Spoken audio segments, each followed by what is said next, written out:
आज cube resistance problem करते हैं। क्यूब रेजिस्टेंस प्रॉब्लम में हमें तीन तरह के क्वेश्चन मिलते हैं। पहला क्वेश्चन ये मिलता है कि हम इसका इक्विवेलेंट रेजिस्टेंस साइड के अलोंग निकालें। दूसरा ये हो सकता है कि इक्विवेलेंट रेजिस्टेंस फेस डायगोनल के अकॉर्डिंग निकालें। और तीसरा हो सकता है कि equivalent resistance according to body diagonal के निकालें। तो बॉडी डायगोनल कैसे क्या क्या मतलब हुआ? अगर आप D से E मिला देते हैं या H से C मिला दीजिए, चाहे A से F मिला दीजिए, चाहे B से G मिला दीजिए, तो ये उसका बॉडी डायगोनल होता है। और अगर आप A से C मिलाते हैं, B से D मिलाते हैं, किसी फेस के अपोजिट कॉर्नर्स को मिलाते हैं, तो वो फेस डायगोनल होता है। और साइड तो आप जानते ही हैं। तो तीन तरह के इक्विवेलेंट रेजिस्टेंस यहां निकालने होते हैं। सबसे पहले हम बॉडी डायगोनल के अकॉर्डिंग कैसे इक्विवेलेंट रेजिस्टेंस निकालते हैं उसको सीखते हैं। तो सबसे पहले मैं बॉडी डायगोनल मतलब D और E के अकॉर्डिंग हम इक्विवेलेंट रेजिस्टेंस निकालें। तो ये हो गया DE के अकॉर्डिंग अगर आपको इक्विवेलेंट रेजिस्टेंस निकालना है मेरे बच्चों, तो कुछ नहीं करना है। एक सेल लीजिएगा, उसका एक सिरा D से जोड़ दीजिएगा, दूसरा सिरा E से जोड़ दीजिएगा और सेल से करंट I मानिएगा। अब मेरे बच्चों देखो करंट कैसे डिस्ट्रीब्यूट करते हैं वो ध्यान देना। यहां पर तीन रास्ते हैं करंट के। एक रास्ता ये है, एक रास्ता ये है, एक रास्ता ये है। इस रास्ते को देखो तो इस रास्ते से E तक हम तीन रेजिस्टेंस से होते हुए पहुंचेंगे।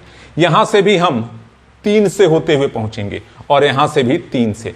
यानी ये जो तीनों रास्ते हैं ये इक्विवेलेंट रेजिस्टेंस है, यानी इक्विवेलेंट रास्ते हैं। तो करंट भी इक्विवेलेंट रूप में बढ़ जाएगी। यानी यहां पर I/3, यहां पर भी I/3 और यहां पर भी I/3।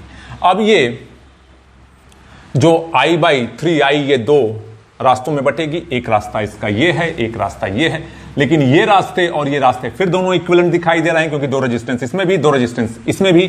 तो यहां पर करंट बढ़ करके ये I/6 हो गई, ये भी करंट I/6 हो गई मेरे बच्चों। ऐसे ही इस I/3 को भी आप दो बराबर रास्तों में बांटोगे तो I/6 और ये भी I/6। ये I/3 आएगी तो ये भी दो I/6 और यहां से ये I/6, क्योंकि दोनों रास्ते इक्विवेलेंट हैं। दो रेजिस्टेंस इसमें भी और दो रेजिस्टेंस इसमें भी। तो करंट डिस्ट्रीब्यूशन आप समझ गए होंगे। अब थोड़ा ध्यान से देखो, ये I/6 और ये I/6 आई मेरे बच्चों, तो यहां पर हो गया I/3। ये I/6 और ये I/6 आई तो यहां पर I/3 और ये I/6 और ये I/6 आई तो ये करंट I/3। अब ये I/3, ये I/3 और ये I/3 मिलकर के ये करंट I हो गई। तो उम्मीद है कि आपको ये करंट डिस्ट्रीब्यूशन समझ में आया होगा। अब हमको D और E के अकॉर्डिंग इक्विवेलेंट रेजिस्टेंस निकालना है, तो हम एक पाथ चूज कर लेते हैं। और वो पाथ मेरे बच्चों देखो कौन सा है। D से C चलेंगे, C से F चलेंगे और F से E चलेंगे। D से C, C से F और F से E अपनी मंजिल पे पहुंच जाएंगे। तो शुरुआत मैंने तरीका आपको बताया। VD करंट के डायरेक्शन में जा रहे हैं तो -IR/3 हो जाएगा। करंट इंटू रेजिस्टेंस ये गया तो ये हो जाएगा -IR/6 और ये जाएंगे तो -IR/3 हो जाएगा। E पर पहुंचने वाले हैं तो इधर हो गया VD -VE और ये इधर चले गए तो IR/3 plus IR/6 plus IR/3। और मेरे बच्चों अगर आप इसको सॉल्व करोगे तो LCM 6 होगा, यहाँ 2 होगा, यहाँ 2 होगा और यहाँ 1, तो ये हो जाएगा 5 IR/6। अगली लाइन में हम यहां से ऐसे लिख सकते हैं VD -VE, इस I से यहां डिवाइड कर दो और इधर आपका आ जाएगा 5R/6। D और E के बीच का पोटेंशियल डिफरेंस VD -VE और इसमें जाने वाली टोटल करंट I। तो potential difference upon total current, this is the equivalent resistance according RDE। और ये आंसर आ गया 5/6R। तो ये हमारा जो सॉल्व हुआ ये बॉडी डायगोनल के अकॉर्डिंग हुआ। यानी आप D से E या H से C या ए से एफ या बी से जी जब भी आंसर निकालोगे तो आंसर यही 5/6 आर आएगा। तो ये बॉडी डायगोनल के अकॉर्डिंग आपका आंसर हुआ। साइड के अकॉर्डिंग निकालना सीखते हैं। अभी मैंने आपको बॉडी डायगोनल के अकॉर्डिंग सिखाया था, अब साइड के अकॉर्डिंग मान लेते हैं। डी और सी के अकॉर्डिंग हम सीखते हैं, यानी आर डी सी के अकॉर्डिंग इक्विवेलेंट रेजिस्टेंस कैसे निकालेंगे। हम फिर वही तरीका, एक सिरा पॉजिटिव से दूसरा नेगेटिव से, यहां से करंट आपकी आई तीन रास्ते दिखाई दे रहे हैं, एक रास्ता ये, एक रास्ता ये और एक रास्ता ये। अगर आप देखें तो इस रास्ते से सी पर जाओगे तो 1, 2 और 3 रेजिस्टेंस, इससे जाओगे तो 1, 2 और 3 रेजिस्टेंस, लेकिन इससे मेरे बच्चों जाओगे तो 3 रेजिस्टेंस नहीं, केवल एक ही रेजिस्टेंस। इसका मतलब क्या हुआ, ये दोनों रास्ते तो आइडेंटिकल हैं लेकिन ये उनसे अलग है। तो ये दोनों आइडेंटिकल हैं तो हम इस पर करंट मान लेते हैं मेरे बच्चों I1, और यहां पर भी करंट मान लिया हमने I1। अब ये भी I1 हो गया और ये भी I1 हो गया। तो करंट I थी, यहां I1 चला गया, यहां I1 चला गया, तो बची हुई करंट I-2I1 इधर आ गई। अब ये I1 यहां पर आया, उसके पास दो रास्ते, एक 2 3 4 रेजिस्टेंस वाला और 1 2 रेजिस्टेंस वाला। तो इसका मतलब ये जो 4 रेजिस्टेंस वाला है और ये 2 रेजिस्टेंस वाला, दोनों अलग अलग रास्ते हैं। तो 4 वाले पर हमने करंट दे दिया I2 मेरे बच्चों, करंट I2, और बची हुई करंट तब इधर हो जाएगी कितना, I1 minus I2, I1 minus I2। ऐसे ही जब आप इस I1 को बांटना तो देखो ये 2 रास्ते वाला और ये 4 वाला, 4 वाला हुआ तो उस पर आप करंट दे देना 4 वाले पर I2, और बची हुई करंट इधर गई, ये हो गया I1 माइनस I2। अब थोड़ा ध्यान से देखना, ये करंट I2 इधर से आई, ये करंट I2 इधर से आई, मिल करके मेरे बच्चों ये 2I2 हो जाएगी।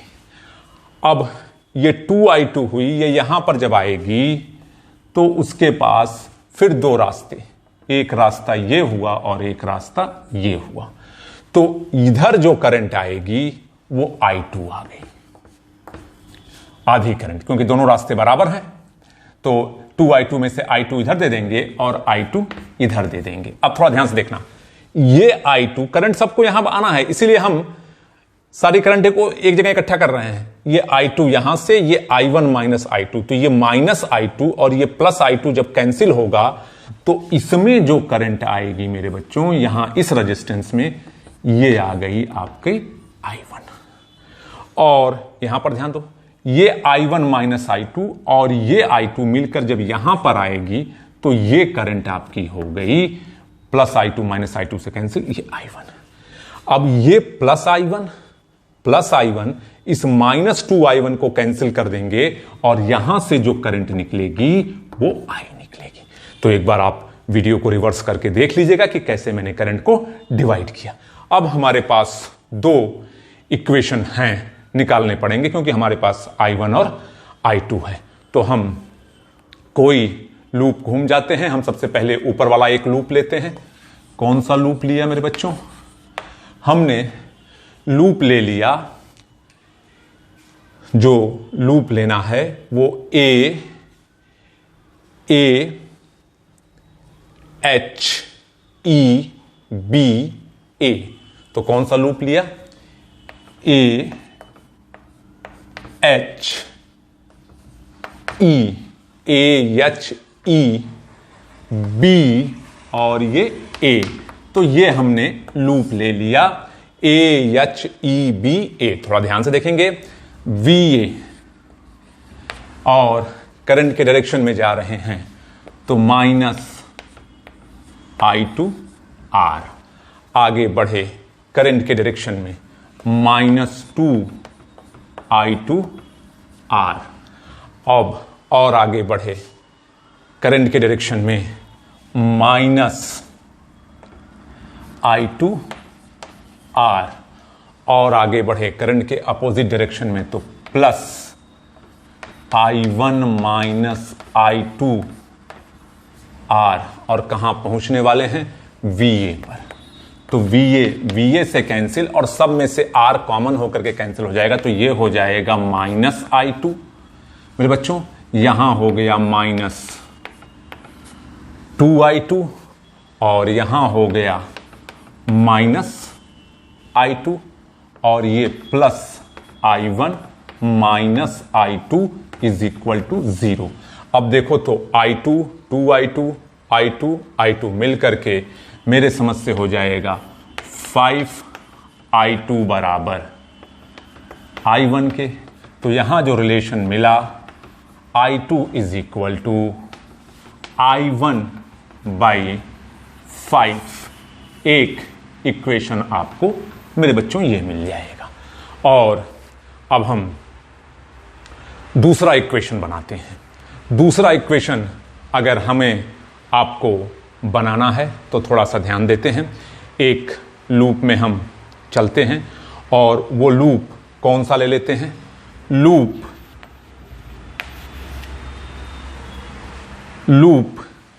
DGFCD आप लीजिए। तो थोड़ा ध्यान से देखिएगा। शुरुआत करते हैं। लूप कौन सी, नाम लिख देता हूं फिर से, DGFCD। तो VD, D से आगे बढ़े तो करंट के डायरेक्शन में माइनस I1R, और आगे बढ़े तो करंट के डायरेक्शन में तो माइनस I1 माइनस I2R, आगे बढ़े तो करंट के डायरेक्शन में तो माइनस I1R।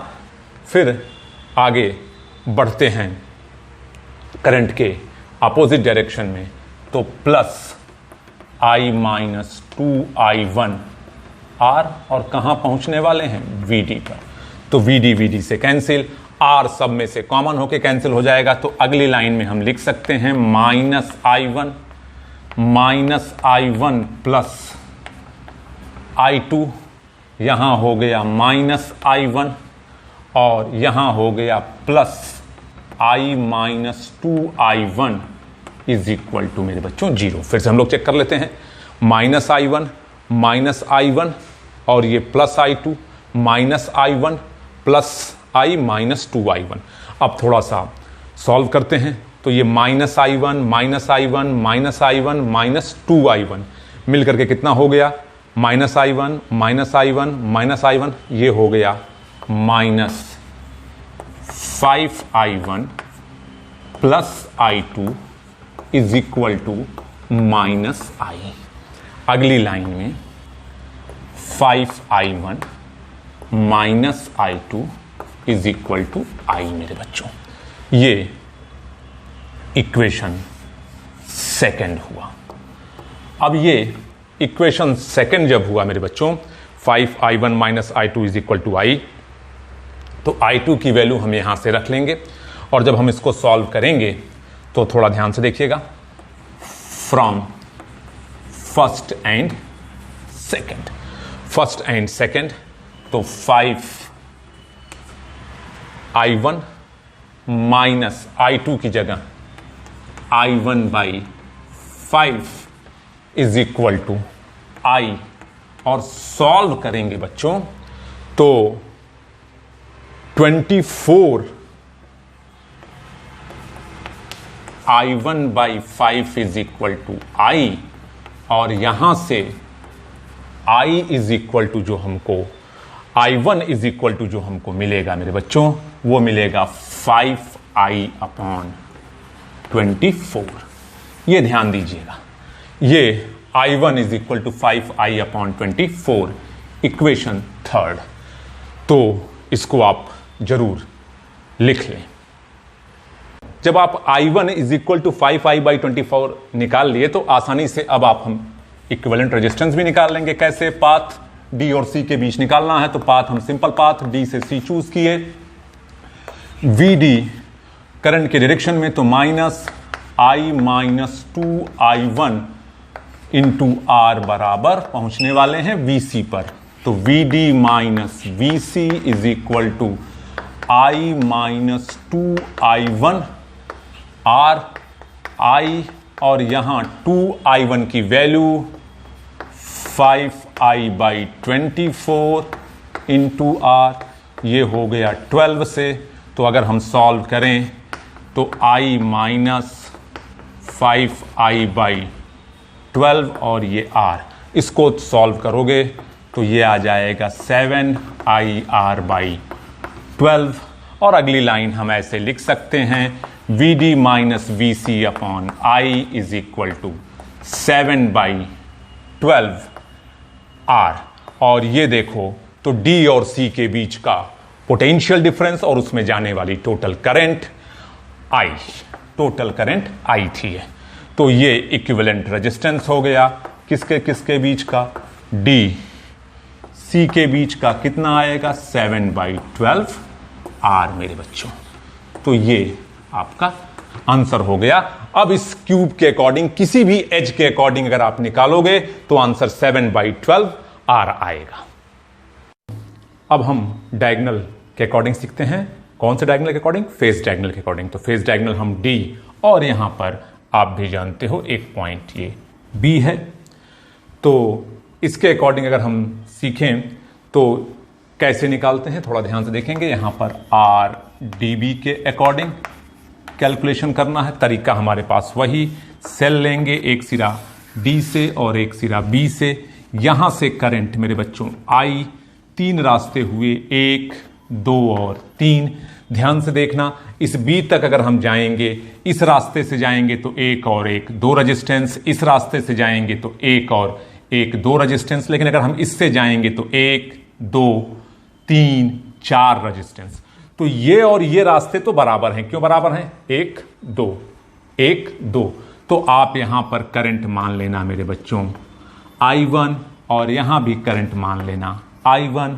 अब बची हुई करंट यहां चली गई कितनी, I माइनस 2I1। ठीक है मेरे बच्चों। अब यहां से आए तो आपके पास ये करंट I1 हो गई, ये करंट I1 और ये I माइनस 2I1। अब जब ये करंट यहां पर पहुंची मेरे बच्चों तो B पर पहुंचने देखो 1 2 3 1 2 3। इसका मतलब ये दोनों रास्ते इक्विवेलेंट हैं। करंट बांटना ध्यान से सीखना, ये दोनों रास्ते इक्विवेलेंट हैं। तो ये करंट कैसे डिस्ट्रीब्यूट करोगे, आधी करंट इधर इसकी और आधी करंट इधर। और अगर आधी करंट इधर गई तो I/2 माइनस I1। मेरे बच्चों ध्यान देना, I/2 माइनस I1। वैसे ही यहां पर भी I/2 माइनस I1। अब ये I/2 माइनस I1 और इधर से I1 आ रही है। तो यहां पर भी अगर आप देखें तो करंट को डिस्ट्रीब्यूट कैसे करेंगे, थोड़ा अब इस करंट को देखते हैं। यहां से I/2 माइनस I1, यहां से I/2 माइनस I1। अब ये करंट I1 है, आप इधर करंट दे दो I2, तो इधर करंट हो गई I1 माइनस I2। अब यहां पर देखो, जो ये वाली करंट आपकी मेरे बच्चों आ रही है I1, इसके पास भी देखो 2 रास्ते हो गए। एक रास्ता तो ये हो गया और एक रास्ता ये हो गया। तो इस करंट को आपने कैसे बांटा था, लंबे वाले रास्ते पर I2 दिया था, छोटे वाले रास्ते पर यहां निकालना था तो I1 माइनस I2। वैसे ही इसको भी बांटेंगे। इस छोटे वाले रास्ते पर current I1 minus I2, I1 minus I2, और ये करंट यहां चली गई थी I2।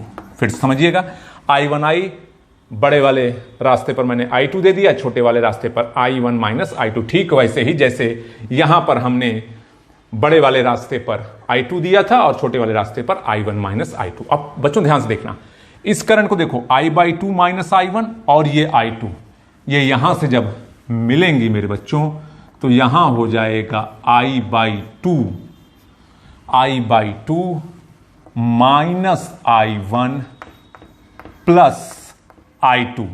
वैसे ही जब ये करंट मिलेगी I/2 माइनस I1 I2, तो यहां पर जो करंट जाएगी वो I/2 minus I1 plus I2। अब ये I/2 minus I1 plus I2, ये I/2 minus I1 plus I2, इसमें जो करंट आई, थोड़ा सा बच्चों ध्यान जरूर दीजिएगा, ये I/2 हो जाएगा ये माइनस I1 और ये माइनस I1 मिलके हो जाएगा माइनस 2I1 प्लस I2 और प्लस I2 इधर से हो गया प्लस 2I2। अब यहां से देखिएगा ये I1 माइनस I2 है, ये I1 माइनस I2 है, तो ये प्लस I1 प्लस 2I1 होगा, जो इससे कैंसिल होगा तो माइनस 2I1 कैंसिल हो जाएगा। ये माइनस I2 और ये माइनस I2 माइनस 2I2 होगा, जो प्लस 2I2 से कैंसिल हो जाएगा। अब हमारी जो करंट यहां निकलेगी वो I निकलेगी। तो ये करंट डिस्ट्रीब्यूशन है, बहुत ही ध्यान से आप इसको जरूर वीडियो को रिवर्स करके देख लीजिएगा। अब हम लोग कैलकुलेशन करते हैं। कैलकुलेशन कैसे करेंगे? तो सबसे पहले हम एक लूप लेते हैं। कौन सा लूप मेरे बच्चों लेना है हमको? लूप मेरे बच्चों हमको लेना है लूप DGFCD VD करंट की डायरेक्शन में, तो minus I minus 2I1 R। आगे बढ़े करंट के डायरेक्शन में minus I/2 minus I1 R। Current के अपोजिट डायरेक्शन में, ये देखो करंट ऐसे जा रहा है और आप इधर आ रहे हो, F से C जा रहे हो, तो प्लस I2 R। आगे बढ़े तो करंट के अपोजिट डायरेक्शन में, तो प्लस I1 R। कहां पहुंच गए मेरे बच्चों? VD कैंसिल, R कॉमन होके कैंसिल हो जाएगा। अब हम इसको सॉल्व करेंगे तो minus I plus 2I1 minus I/2 plus I1 plus I2 plus I1 is equal to 0। एक बार चेक कर लेते हैं। Minus I plus 2I1 minus I/2 plus I1 plus I2 plus I1। अब ध्यान देंगे 2I1 I1 मेरे बच्चों 2I1 ये हो गया 4I1, और ये ध्यान दीजिएगा प्लस I2 प्लस I2, तो ये अब यहां पर ध्यान दे I2, ये I1 जोड़ लिया, ये I2। अभी देखो ये minus I minus 3I/2 is equal to 0। Equation मेरा मिल गया 4I1 plus I2 is equal to 3I/2, equation number 1। एक इक्वेशन मेरे बच्चों ये मिल गया। अब हम दूसरा इक्वेशन लेना है, तो कौन सा लूप ले लें? आप चाहें तो लूप ले सकते हैं ऊपर वाला AHEBA। शुरुआत करते हैं BA से, A से H गए, करंट के डायरेक्शन में माइनस I2 R। उसके बाद करंट के डायरेक्शन में minus I/2 minus I1 plus I2 R। और फिर करंट के डायरेक्शन में, तो मेरे बच्चों यहां से ध्यान देना, तो ये हो जाएगा minus I minus 2I1 plus 2I2 R। और आगे बढ़े तो करंट के अपोजिट डायरेक्शन में plus I1 minus I2 R। और अब पहुंचने वाले हैं मेरे बच्चों VA पर। सॉल्व कर देंगे तो ये VA कैंसिल, R कैंसिल हो जाएगा। तो ध्यान देना minus I2 minus I/2 minus ये प्लस I1 माइनस I2। यहां पर ध्यान देना माइनस I प्लस 2I1, यहां पर माइनस 2I2। और यहां पर ध्यान देना plus I1 minus I2 is equal to 0।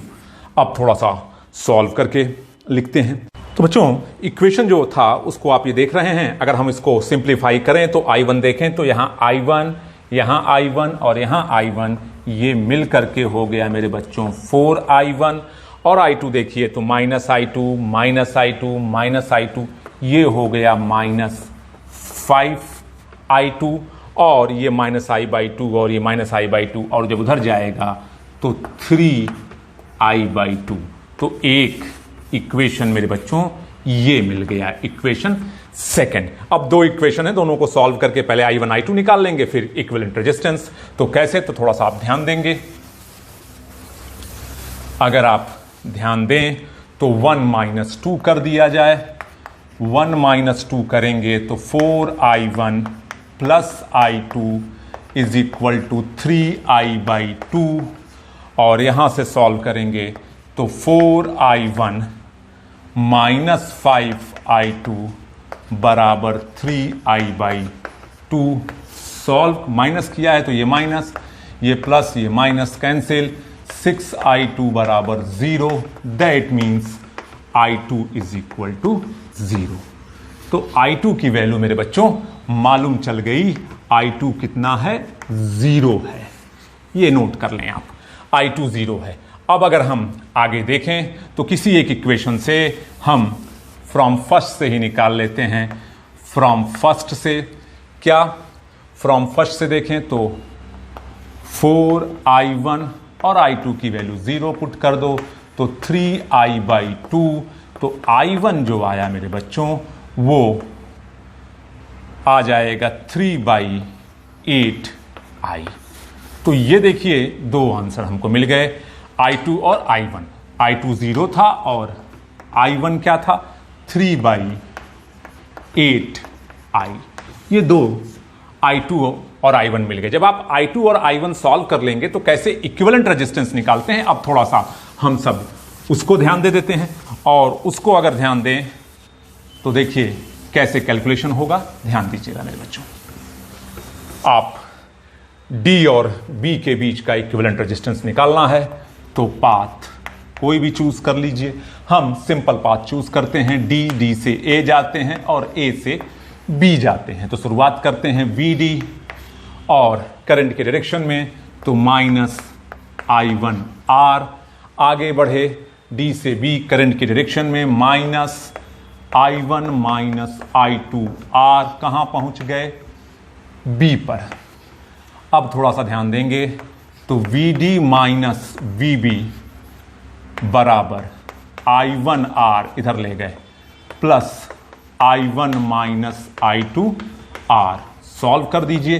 ये I1 और I2 आप पहले से निकाले हैं। I1 हो गया 3/8IR प्लस 3/8I और I2 0 R।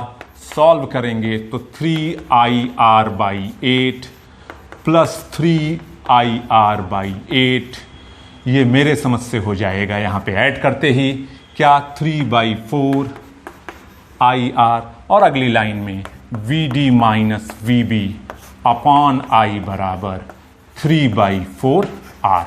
D और B के बीच का पोटेंशियल डिफरेंस और D से जाने वाली करंट I और B से निकलने वाली करंट I। तो ये potential difference upon current, this is the equivalent resistance between D and B। This is 3/4R। तो किसी भी फेस डायगोनल के अकॉर्डिंग जो आंसर आएगा वो 3/4R आएगा।